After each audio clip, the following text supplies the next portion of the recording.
Welcome to the deep dive. Today, we're jumping into a really fascinating philosophical discussion, one that feels timeless, really.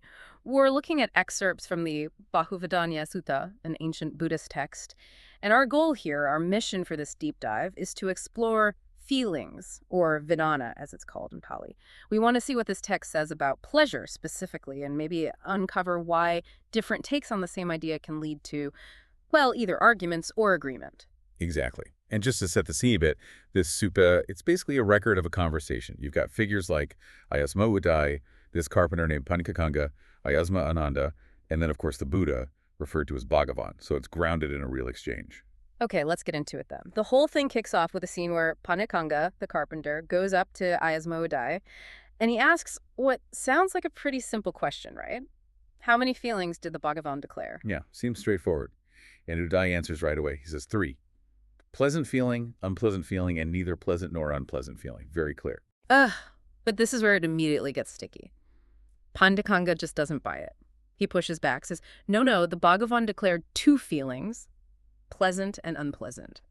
And his logic, he argues that the third one, that neither pleasant nor unpleasant, is actually just a kind of refined pleasure. Right. And they go back and forth on this. Udāyī says 3, Pañcakaṅga says 2. They repeat this whole exchange 3 times, apparently. Neither one can convince the other. It's a complete deadlock.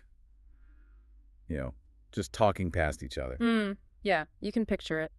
So where does it go from there? How does this get resolved, if at all? Well, Ayasma Ananda, who was, a key disciple, he overhears this whole thing, this unresolved argument.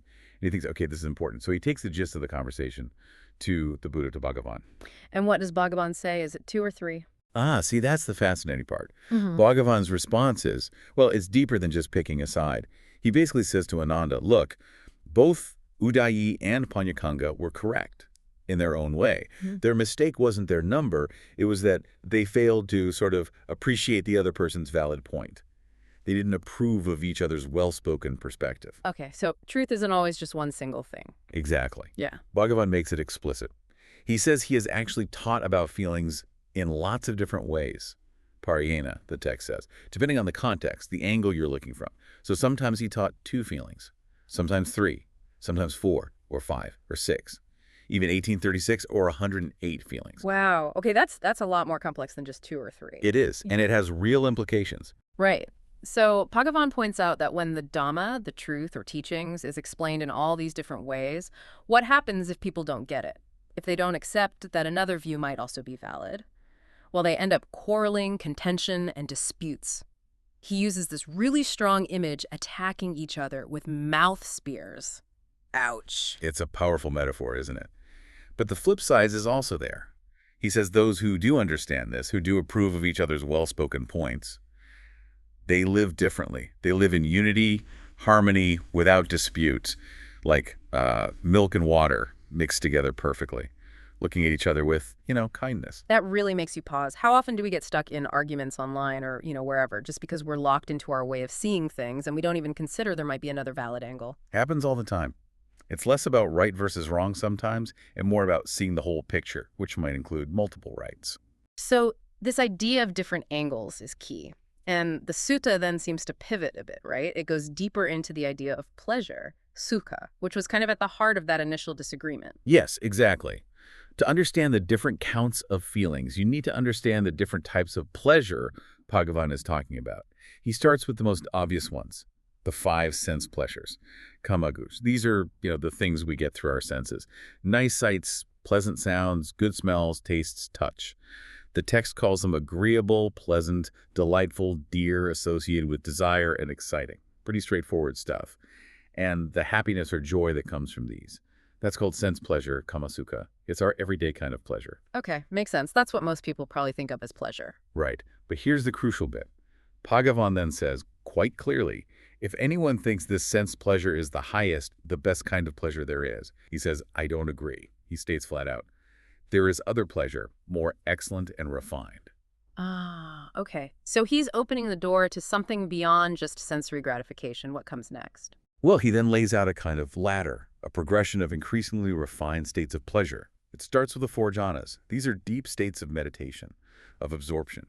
Pleasure here isn't coming from outside anymore. It's generated internally. So like moving inward. Precisely.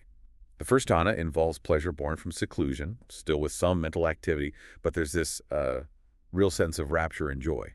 Then in the second jhana, the mind gets even quieter, more unified. That initial mental chatter fades, and the pleasure and rapture come purely from that deep concentration.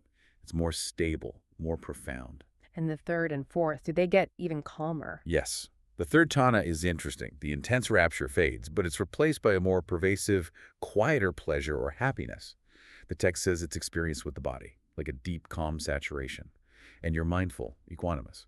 And then the fourth jhana, it goes beyond even that pleasure and pain. It's a state of pure equanimity, pure balance, like perfect mental stillness, untroubled mindfulness, neither happy nor sad in the usual sense, just clear. Wow, that's already a huge departure from just, enjoying a good meal or music. But you mentioned he goes even further. He does. Beyond the jhanas, which still have some subtle connection to form, are the four formless attainments, the arupiyas. Formless. What does that mean here? It means moving beyond any concept of physical shape or sensory input. It's very abstract, very subtle. First is the sphere of infinite space. You transcend all perception of form and just experience, boundless space. Then, going beyond that, you reach the sphere of infinite consciousness. The focus shifts from space to awareness itself. Experience is limitless. Okay, this is getting pretty mind-bending. It is. Next is the sphere of nothingness. Here, you realize there are no objects left for consciousness. It's an experience of, nothingness. Yeah. A profound emptiness. And the final one, the highest before the ultimate cessation, is the sphere of neither perception nor non-perception. Perception here is so incredibly subtle it's almost gone, but not quite. It's the very edge of experience. So these are incredibly refined states of peace, stillness. Is that still pleasure? According to the sutta, yes. They are considered progressively more refined forms of well-being, of sukha. But then comes the absolute peak. Which is? The most excellent, the most refined pleasure, Bhagavan says, is the cessation of perception and feeling. Sanya-vedayata nirodha. Wait, cessation? Like everything just stops. How can stopping feeling be the highest pleasure? That seems paradoxical. Exactly, and the sutta anticipates this. It mentions that other thinkers, other ascetics might challenge this. They might say, how can you call the complete stopping of feeling and perception pleasure? It sounds like annihilation, maybe. Yeah, that makes sense. How does Bhagavan address that? His clarification is key. He says, and he refers to himself as a Tathagata here, he doesn't only define pleasure based on pleasant feeling. His point is broader. He says, but wherever pleasure is found, whatever that may be, that the Tathagata declares as pleasure. So pleasure here isn't just about happy sensations. It's about well-being, release, freedom from suffering. And in this framework, the ultimate release, the complete cessation of the processes that lead to suffering, is the highest form of sukha, the highest well-being, the most profound pleasure. It's a radically expanded definition. Okay, wow. So this deep dive really shifts perspective, doesn't it? We started with a simple argument about 2 versus 3 feelings, and we end up seeing that a concept like feeling or pleasure isn't simple at all. It exists on this huge spectrum, from the everyday sensory stuff right up to these incredibly deep meditative states, and even cessation itself. Truth is layered. Absolutely. And it hammers home that point about perspective. Sticking rigidly to just one view, like Udāyī or Pañcakaṅga did initially, even if it's part of the truth, just blinds you to the bigger picture. And worse, as Bhagavan warned, it leads to those mouth steers, to conflict, just because we can't see the validity in another angle. It really underscores the need for a bit of humility, Yeah. And openness. It really does. So maybe something for you, the listener, to think about. When you find yourself in a disagreement or you hear 2 things that sound like they contradict each other, what if you paused and asked yourself, could there be another way to look at this? Could there be, like the sutta suggests, a different way, maybe even a more excellent and refined perspective hiding in there that you just haven't seen yet? It's worth considering that spectrum of truth.